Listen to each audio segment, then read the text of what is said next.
Assalamualaikum warahmatullahi wabarakatuh. Baik, saya Ludia Mardia akan menjelaskan tentang teori sosiologi ekonomi Karl Marx.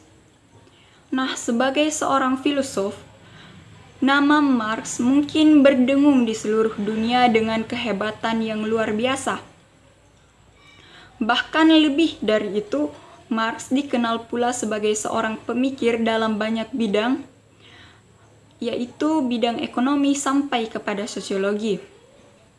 Adapun teori Karl Marx terkait sosiologi ekonomi yaitu, menurut Marx, sejarah masyarakat manusia adalah sejarah perjuangan kelas, menciptakan borjuis dan kelompok proletarian.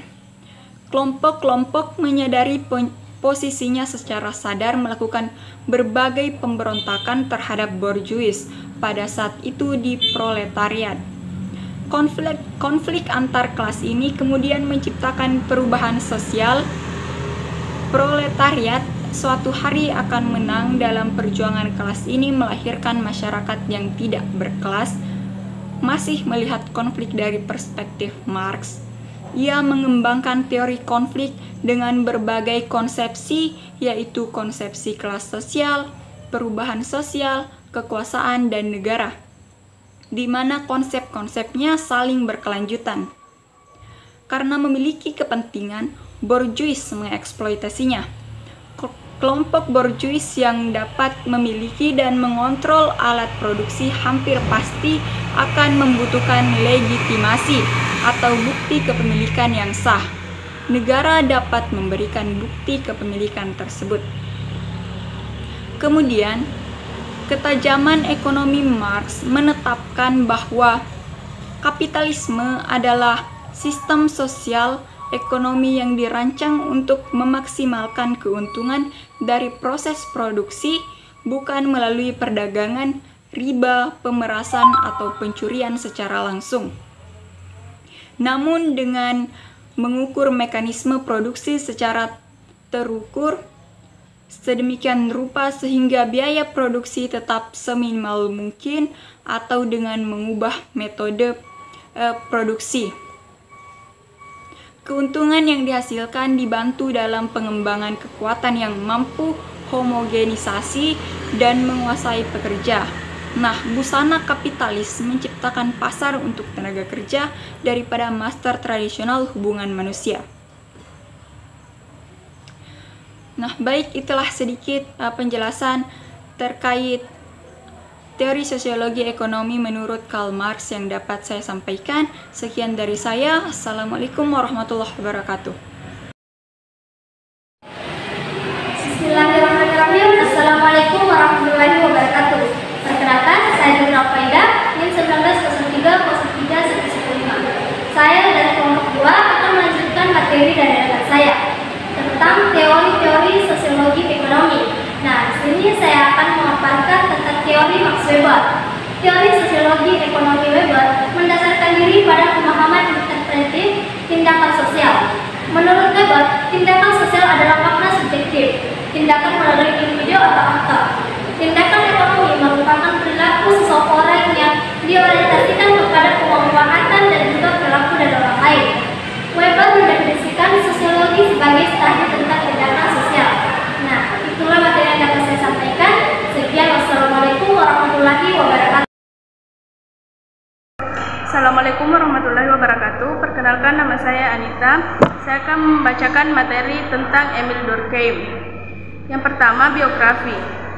Sosiolog besar ini dilahirkan di Epinal di provinsi Lorraine di Prancis Timur pada 15 April 1885. Sejumlah 4 buku yang telah ditulis Durkheim untuk mengukuhkan dirinya sebagai seorang sosiolog yang terkenal.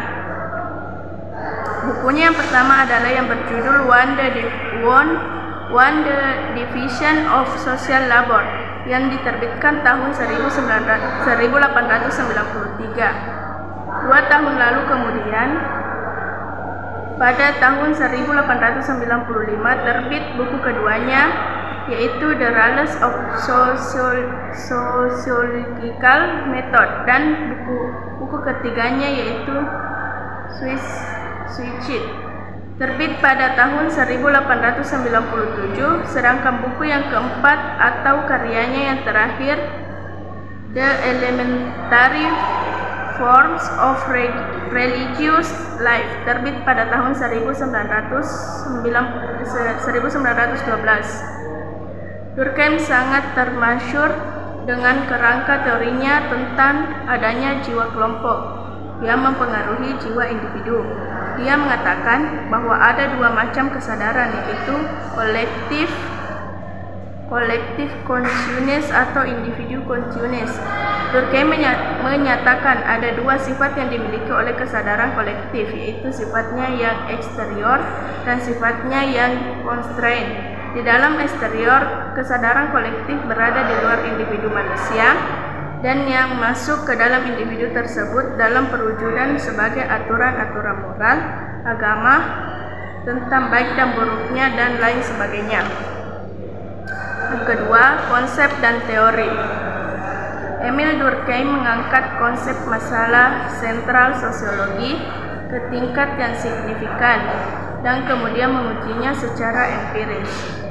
Singkatnya, sosiologi adalah studi fakta sosial. Fakta sosial didefinisikan sebagai fakta sosial adalah mode perilaku apapun, mentah atau halus, yang dapat diterapkan pada individu sebagai paksaan eksternal, atau sebagai alternatif fakta sosial adalah semua modus perilaku masyarakat yang umum digunakan. Assalamualaikum warahmatullahi wabarakatuh. Saya Muhammad Tiar, NIM 1903033104. Di sini saya akan membawa materi yang keempat, yaitu George Simmel. George Simmel lahir tahun 1858 di pusat kota Berlin. Ayahnya seorang pedagang Yahudi kaya. Simmel menerima gelar dokter dari Universitas Berlin tahun 1881 dan mulai mengajar di sana tahun 1885. Selama 15 tahun dia tetap sebagai dosen privat. Karya atau pemikiran-pemikiran Simmel terpengaruh dari beberapa tokoh. Dalam karyanya On Social Differentiation, Simmel terpengaruh dari model evolusi Spencer. Pembedaan Simmel antara bentuk dan isi terpengaruh pada filsafat Kant, yaitu seorang ahli filsafat dari Jerman. Pemikiran dialektis yang dikemukakan Simmel merupakan pengaruh analisa dialektik dari Hegel.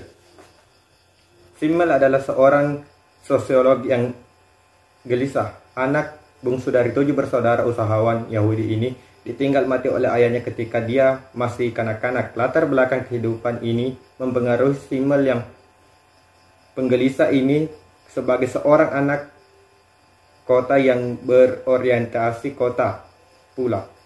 Seluruh kehidupannya ditandai dengan petualangan berpindah-pindah dari satu tempat ke tempat lain.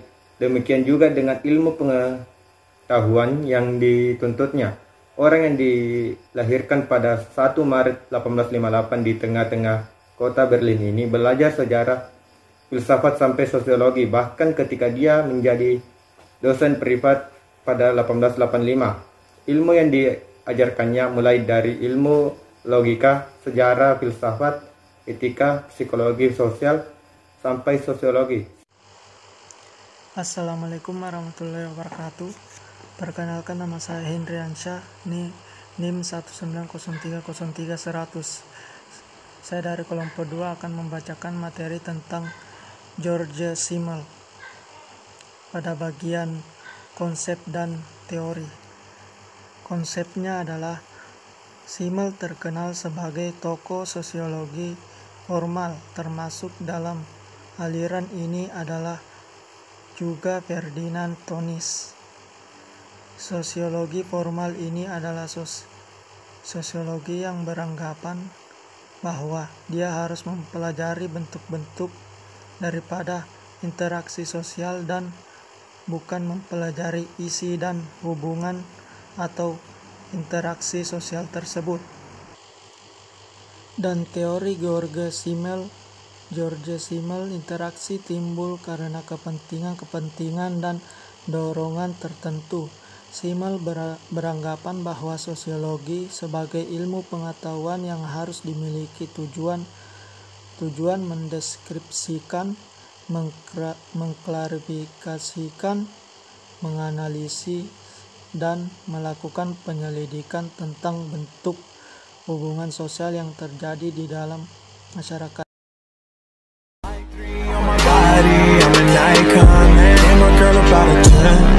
I should fuck her in the Benz.